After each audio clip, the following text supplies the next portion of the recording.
ni Smederevo, niti šta. Nikad u životu, niti bih to uradila, mislim. I sve kad bih uradila, upalila bi live ili okačila bi story, rekla ponosno da to sam uradila, pk, može mi se, ko što sve kažem, unapred. Znači, meni je to bilo prebačeno, to je majka, ona Cruella de Vil morala, kako se zove, zato što je došla iz inostranstva, ljudi. Cijeli svijet gleda Elitu. Svi mi vidimo njeno ponašanje. Ja sam izbacila bruku dokaza koji su dokazali da je sve istina što sam ja iznijela i njih demantovala. To što se nije objavljivalo i što nije unešeno tamo, koga boli dupe. Neko oni živi u svojoj zabludi, bitno da se napolju to sve zna. Oni su sada gledali da udaraju na mene, kao ja sam tada, kažem opet da jesam, rekla bih, ne, nisam. Znači, ljudi su, tu je više bilo prijava koji su ljudi meni čak slali u inbox da su prijavili i koji su se bavili s time.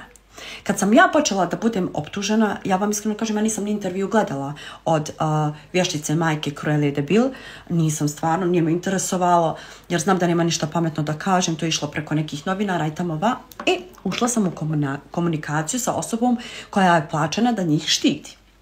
Gdje je meni rečeno, slušajte ovu priču, ovo je najjača priča, kako sam ja to odradila, kako ovo, kako ono, rekao, ajde važi, rekao, to nije istina, ali ako budete nastavili dalje da potencirate na tome, potrudit ću se za peticiju koju ću objaviti na mom profilu imenom i prezimenom. Naravno da oni nisu stali nakon nekoliko upozorenja da mi trpate nešto što nisam. Došlo je do divne peticije koju sam ja fino objavila i fino sam napisala da stojim imenom i prezimenom za tu peticiju. I stojim i dan danas na to. Znači, i peticija će isto biti ulinkovana u opisu na ovom profilu, kogod poželi može da potpiše. Mislim da se razumijemo koliko će se postići s time, stvarno me ne zanima, ali ako već hoćete da meni ga utjerate, sad ga možete transparentno da tjerate. Toliko. Sljedeća stvar, šta je se izdešavalo? Gospođa Monstrum, majka Miss Undercover, znači Stephanie, je bila izvedena i odveli su je tamo u socijalni rad. Zamislite to. Znači, odvedena je, gdje je dobila tu informaciju da stavim ja iza toga. Hajde, opet kažem, demantujem, ali eto, ako si dobila tu informaciju, čemu potenciranje mene dalje da provociraš, jer ja nemam što da izgubim. Ja idem do kraja, mrzim laž, mrzim nepravdu, činjenica. Što se dešava? Sad upalite malo mozak. Stephanie se vraća nakon toga sa punim informacijama, ali ajde, manje više. Prije toga je bilo, volim maturu, povrijedila me, muvam se sa Zolom, htjela bi, pa možeš mi ga staviti, aj ne moraš, sjetite se žurke ispod trema, Zola, pa šta je to, pa šta je ovo, pa šta je ono, kako je to bilo, pa kako je ovo ono bilo, pa ja sam htjela ovo, ja sam htjela ono. Djevojka nije znala šta će, a vamo s Munjom ovo ono. Munju, ne želim se trenutno uopšte da komentarišem, on je jadnik, znači Albino Munja, pakosno, znači on jadan što pokušava, jasno mi nije, njemu tek neće biti dobro kad izađe. Stephanie, koja se vraća sa socijalnog rada, odjednom sa Zolom ništa i ulazi u odnos, pazite, ulazi u odnos sa Munjom, u vezu, odjednom. Jako je dobro bila posavjetovana, uđi sa ocem tvog djeteta u vezu, glumi happy family, da bi se tu zataškalo. Odjednom želi ona da spusti loptu. Odjednom ona prebacuje loptu na matoru kao ti si meni rekla ovo, ti si prva počela. Ne. Znači, ja ne znam da li ljudi imaju amneziju. Ona je s njenim ulaskom ispotencirala sve. Znači, ja sam još Stephanie pitala pre ulaska, hoćeš je napičiti ili nećeš, da znam. Ja ona je glumila onu jadnicu koja je povrijeđena, što je voli, što ovo, što ono. Sad, dragi moji ljudi, ona je iznijela tamo za Jovanu. Nema šta nije. Izvrčala joj mrtvu majku, vređala. Oca joj vređala. Brata joj vređala. Prijatelje. Porodicu. Sve je izvrnula što je mogla. Recite mi jednu stavku koju je Jovana iznijela o njenoj porodici. Osim što je rekla da joj je neko u bekstvu. Ja mislim, ja ne znam kako se Jovana iskontrolisala, jer ja bi je ubila tamo. Ja kakva sam, ja bi preko stola i gruh. Vodite me odmah u zatvor, druže. Neko da mi izvrće majku. Znači, ona uporno, znači sve je taktički odradila. Znači, to se jasno vidi. Ulazak, nakon socijalnog rada, ulazak u vezu sa Munjom, jer ga odjednom voli. i odjednom želi da spusti loptu. Zašto? Nema spuštanja lopte. Jovana može tamo, hvala Ivano, Jovana može tamo da spušta loptu do sutra. Ja je neću spustiti nikad. Nikad. Prvenstveno iz poštovanja prema tim ljudima. Sa pokojnom majkom i sa ocem koji je još živ i koji mora sve to da gleda. Još ona da se zamjera za catering. Pazite sad najjaču stvar. Izlazi priča sljedeća. Hvala Ivano. Sljedeća priča koja hoće, oni svi znaju da matorin telefon kod mene. Ma kakvi htjela dati Munji, to je sve bila taktika. Vidi, oni mogu sa starateljstvom da žongliraju kako god hoće. Ja imam sve informacije i o majci i o njoj, samo što ih još ne iznosim, nego ih čekam da vidim što im je sljedeći korak.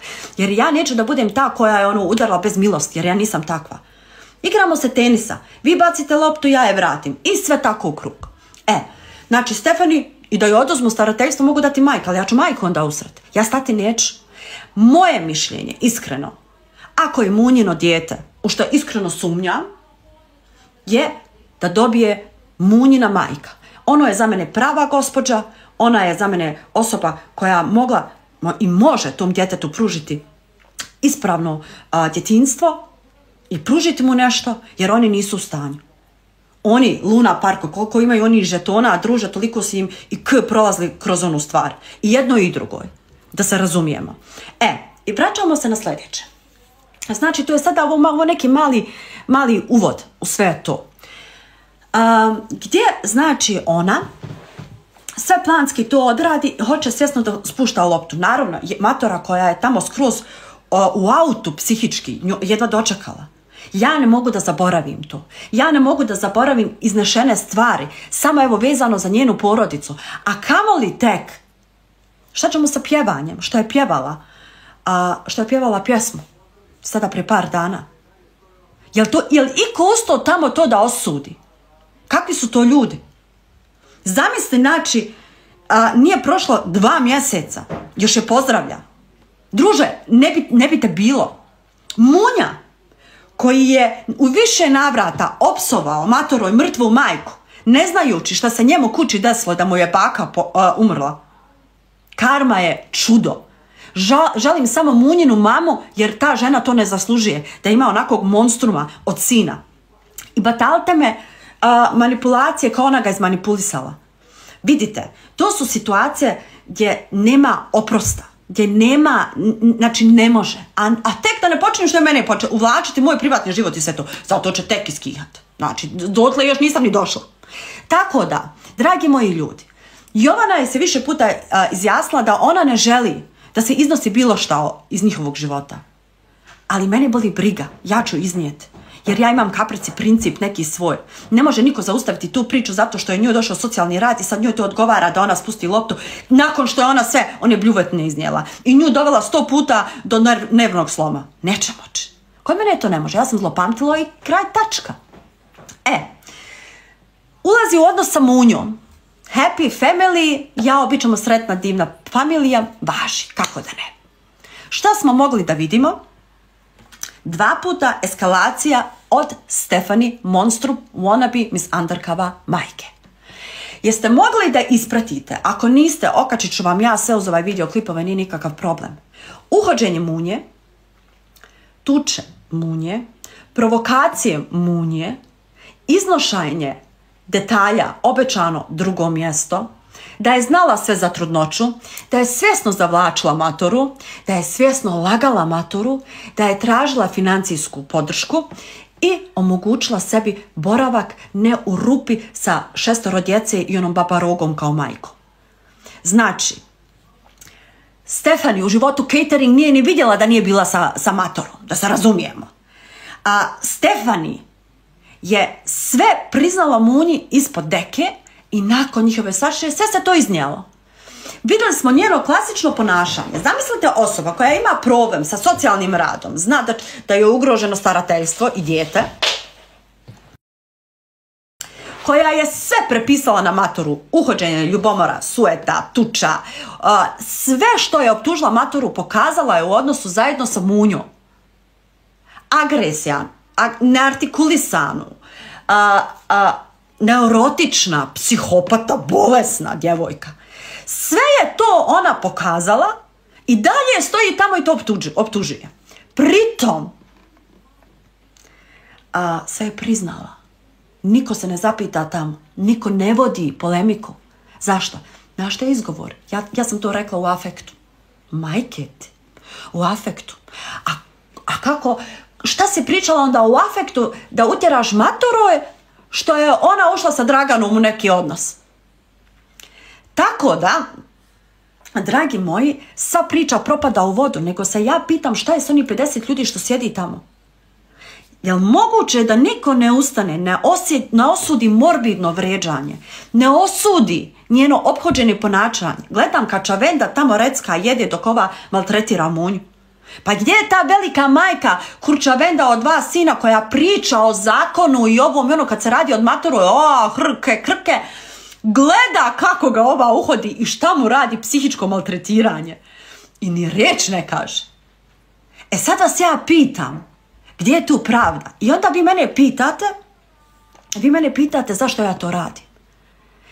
Demantujem da sam bilo za šta plaćena. Da je meni matora u životu dinar dala za bilo šta, družen, ja ne bi vodila live-ove, nego ne bi izlazila iz Pinka. Ja ovo radim isključivo, jer sam 6 godina u njenoj kući bila. Više sam se provela vremena s njenim roditeljima nego sa njom. I ja sam tako odgojena, a pritom ne volim nepravdu. Iz tog razloga ja to radim i vodim bitku i vodit ću je do kraja. Jer niko ne može stati mi na kraj. Ne može, što hoće, wow, iznijeće mi identitet momka.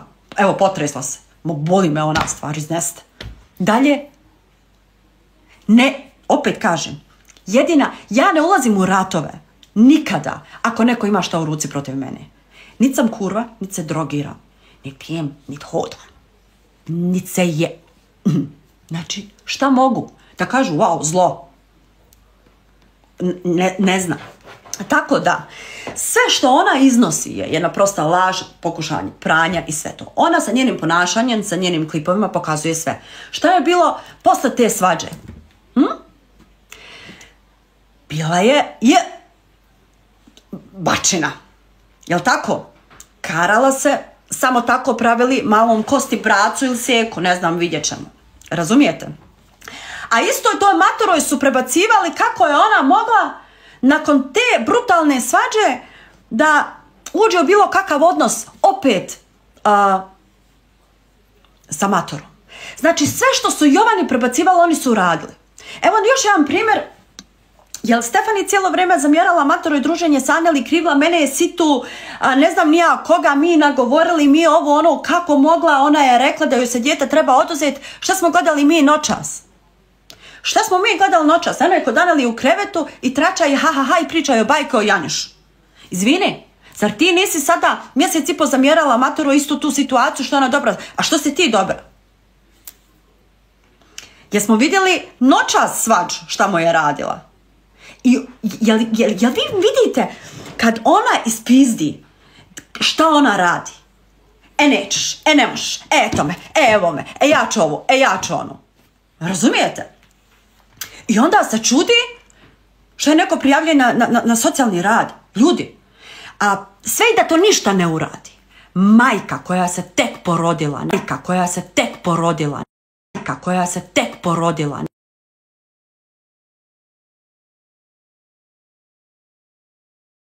osobu koja može da opravda to. Znači nosiš dijete ispod srca, rodiš ga. Pritom, kaže nije izlazla 2-3 puta. Ja imam izvor i imam to dokazano, ali ću vam ja sad prepričati, pa u slučaju ako se budu bunili, ako ćemo mi to fino objelodaniti, izlazila je svaku noć. Koristila je nedozvoljene supstance. Stefani je počela raditi po kafanama sa 16. godine. Od 16. godine. Sa vlasnicima kafane se vucarala po bazenima i tako to. Znači, sad razumijete o kakvom profilu mi pričamo. Da ne zamarimo sad majku. Majku ćemo ostaviti sa strane sa njenim ilegalnim radnjama, očuhom koji je u bjegstvu, zašto je u bjegstvu i od koga ona dobija novac. Razumijete, to su posebne teme, njih će ostaviti još pod stran, pa ćemo vidjeti kako će se gospoda ponašati. Pa, ćemo se tako i mi nastavljati. A zašto, postavljam pitanje, zašto je Stefani pobjegla od očuha? Pitam, jel mi može ko da objasni zašto? Zašto je se Stefani potukla sa očuhom? Pitam. A i čula sam da je sa očuhom bila u seksualnom odnosu, tačnije sa Nininim dečkom. Znači, pokušaj Family Subotić, 2.0, ne može vam proći. Znači, zašto su se svi porokali izmeđusobno? Majka, čerka, očuh. Pitam. Sve sam čula. Dojavila mi ptičica. Zamislite. I onda se oni čude što dobijaju prijave na socijalni rad. Kad svako jebe svakog. I tu da odraste dijete. Vidjeli smo njeno ponašanje. Vidjeli smo njeno ophođenje. Da je ona je osakačena od svake vrste emocije, ta djevojka. Kad nije sposobna svoje vlastito dijete, sopstveno dijete koje nosi. Zamislite vi, ona kaže hladno, gadilo mi se da mijenjam pelene. Gadilo mi se da mijenjam pelene svom djetetu koje sam tek rodila. Ona kaže na nacionalnoj frekvenciji, kaže djevojka, nisam htjela da idem na kontrolu do 8. mjeseca. Plašila sam se. Majke. Znači, bolilo te tupe da li je dijete zdravo pravo, da li ima određenu kilažu, ne znam ti nija šta. Onda ona napada, pjeva matoroj pjesmici zato što je promijenila njeno majčinstvo. Zamislite da ta osoba uzima u istom uzdahu rečenicu moje majčinstvo. Koje majčinstvo, druže? O kakvom majčinstvu ti pričaš? O kakvom majčinstvu ti, ženo, pričaš? Dijete si rodila. Rodila, izašla iz bolnice. Dala ga majci u Smederevo, ti ostala kod svoje jer si postala odjednom gej, razumiješ? Bila tu, prebila tu istu djevojku koja te financirala, krila tvoju tajnu, pružila ti život koji nisi mogla ni da imaš, ni da pomisliš. U velegradu. Gratis. Vratiš se za Smederevo, zamisli, uđeš u reality. Jadna porodilja, poremećeni hormoni. Majke ti. A ušla si u reality. Znači, gdje ti je ta majčinstvo da imaš taj osjećaj za svojim djetetom koje si ostavila? I meni postavljate pitanje i kažete kako mogu. Da, mogu. I treba. Tako. Zašto je ko štiti? Zaboli me savršeno dupe. Ja u posao i u Pink ne ulazim, niti me to zanima šta oni kače po portalu i kakve one teme potenciraju. To je njihova stvar. Ja vodim svoju bitku sama, kao jedinka. Ja nisam pod ugovorom nigdje, ne radim ni za jednu televizijsku kuću, znači ja pričam ono što ja mislim. I meni ne interesuje da meni oni 50 idiota tamo slušaju i saznaju istinu. Meni je jako bitno da se sazna napolju šta je istina i to sam dokazala dokazima koje ću također napraviti jedan klip i okačiti isto na svom YouTube kanalu. Sve dokaze pojedinačno. Znači, od sakrivanja, trudnoće, davanje para, trošenje para, pretnji, pljuvanje svakog prijatelja. Što ona tamo iznosi da matora pljuje svoje prijatelje. Ne, nego je Stefani manipulisala sa njom i pljuvala svakog njenog prijatelja. Da li to bila ja, Cile, Karić, nebitno. Znači ona je pričala stvari, sve to ima pismeno, ljudi. Tako je manipulisala. Kao ko je bio uz nju kad su roditelji bili slabi? Bila je Ermina. Ne sada dok su slabi. I prošle godine, i preprošle i godine unazad. Ja kad sam sa dobra s matorom ili loša, uz roditelje sam uvijek bila.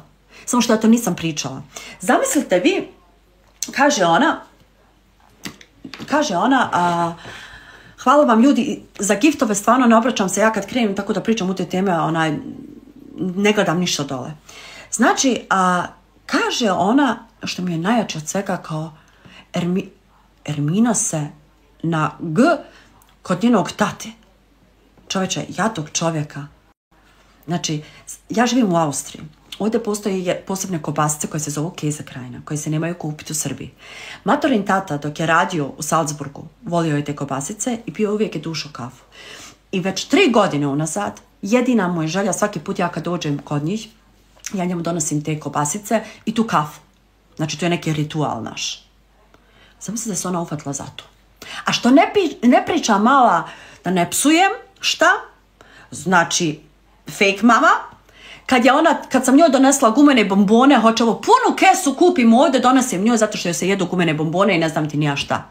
Znaš šta, mene jako nervira, sve znaju da prebacuju da zaokreću Ermina ovaka, Ermina onaka, kad im Ermina donosi i kupuje, Ermina valja. Znaš, a kad Ermina iznese istinu jer vi udarite na nekog drugog, onda vam Ermina ne valja. Majke vam, ne može. Sljedeća stvar. Idemo dalje. Šta se sada radi? Samo malo moram ovo, iritiraju me neki ljudi. Čao. Što si bila si. Ajmo, čao.